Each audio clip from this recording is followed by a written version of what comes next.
Toujours au 115 Bisson. Je m'en venais parler des Amélanchiers, mais là, je peux pas m'empêcher de parler d'une catastrophe annoncée ici dans le Lilas.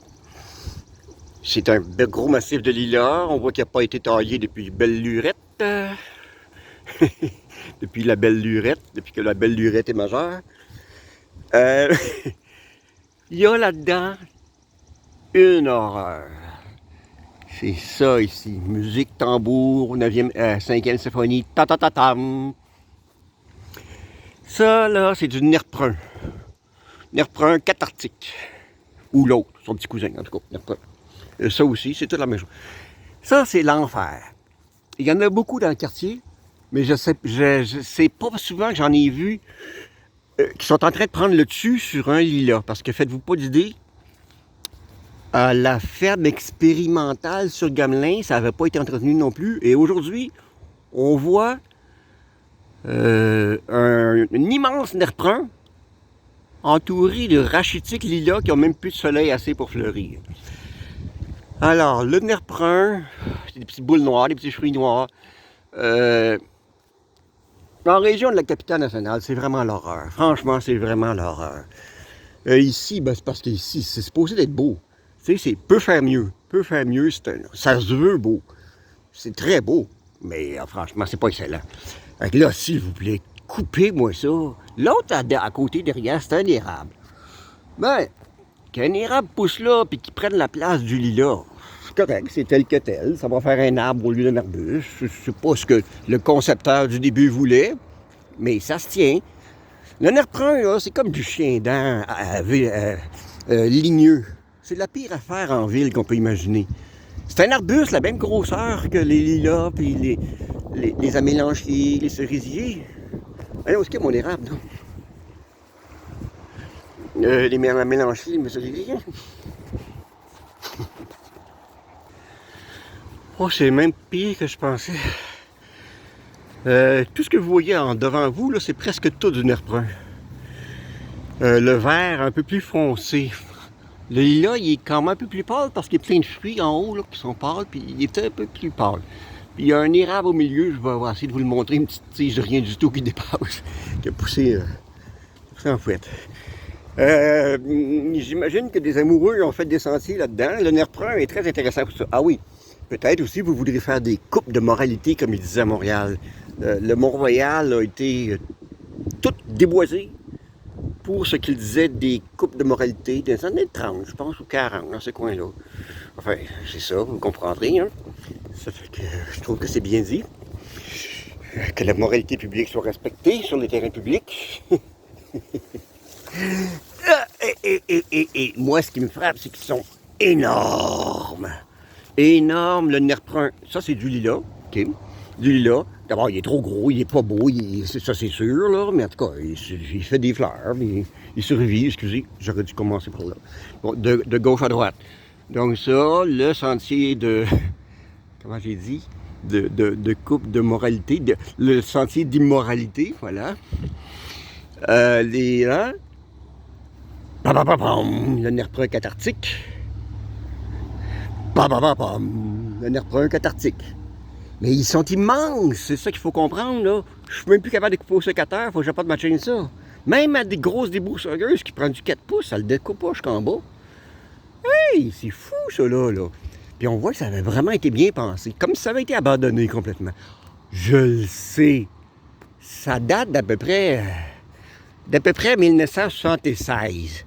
Je dirais que ça date du 15 novembre 1976, qu'ils ont reçu d'en haut un ordre d'arrêter d'entretenir les terrains du côté du Québec. Ça doit être un complot certain. Excusez-la. Ah oui, ça, ah oui, ça aussi, deux petits érables. Cette petite patente-là de rien, là, c'est un érable. Cette petite patente-là de rien, c'est un érable. Deux beaux érables à sucre emblème du Canada. Donc là, vous les voyez les feuilles, Je pense bien que c'est pas de l'érable de Norvège, ça a l'air de l'érable du Canada, celui-là. Oui, c'est ça. D'autres affaires, là, mais l'autre affaire, c'est pas important.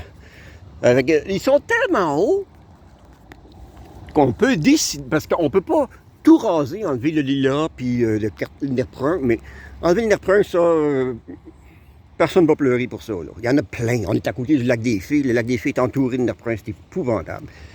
Dans le fond, c'est un gros, gros manque d'entretien de la CCM. Je sais pas c'est comment en Ontario. Je suis jamais allé voir.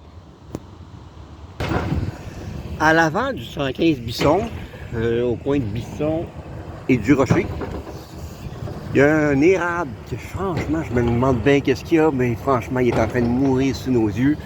Je suis très embêté. Parce qu'il a l'air d'avoir commencé ça tout d'un coup. Je sais pas, je connais pas l'historique, je viens jamais bien faire pourtant c'est à côté de chez nous, je suis pas sûr. Mais il me semble que je l'ai jamais remarqué, il y a des feuilles brunes en plein été. Il y a quelque chose d'urgent qui arrive. Bon, alors, là, il y a des fils d'Hydro-Québec, petit machin rouge, là. Il y a peut-être des fils, il y a des fils en dessous de la terre, ils vont peut-être venir creuser, peut-être qu'ils vont en profiter pour couper l'arbre et le remplacer. S'il vous plaît, si vous le remplacez, remplacez-le par quelque chose de gros. Regardez comme c'est beau ici aussi, là. Ici, voyons. Ici, bon, comme c'est beau ici. Bon, je peux vous dire ce que c'est pas. Hein? Quand on a des gens qui connaissent pas ça, voient du jaune sur le tronc, ils disent, ben, il est malade. Non, c'est pas qu'il est malade, c'est le contraire. C'est que, vu qu'il y a beaucoup plus de lumière que les autres, du lichen s'est installé dessus. Fait que le lichen est la conséquence du manque de feuilles. Il n'est pas du tout la cause. C'est aussi un signe que l'air pur de l'ouest de Hull est bon. Mais ça, je le savais, c'est pour ça que je me suis installé ici. Franchement, je peux mettre des hypothèses. Ça prendrait vraiment ici, là, plusieurs experts. Un seul expert, je suis pas d'accord. Mais s'ils viennent à 2-3, là, puis qu'ils regardent ça, c'est vraiment bizarre. Si quelqu'un le fait, j'aimerais ça être tenu au courant. Peut-être même des analyses, je sais pas trop. Franchement, la seule hypothèse que j'ai, c'est que le sol serait trop compacté. Parce que ça prend du temps à se compacter un sol. Ça prend bien du temps. Puis ici, l'argile, je la trouve. Mais le sol en général, je la trouve bien bizarre. Bien bizarre, comme s'il manquait d'air. Ah oui, comme s'il manquait d'air, c'est ça. Je suis à peu près certain qu'il n'y a pas de ver de terre là-dedans. Ah non, je suis plus. Je gage. J'ai pas de paye, je vais gager quoi? Je gage qu'il n'y a plus de ver de terre là-dedans. Ah ouais, c'est évident. C'est évident. Je regarde les plantes qui poussent là. Fait que c'est un exemple où le sol serait mauvais. Alors, c'est intéressant, hein?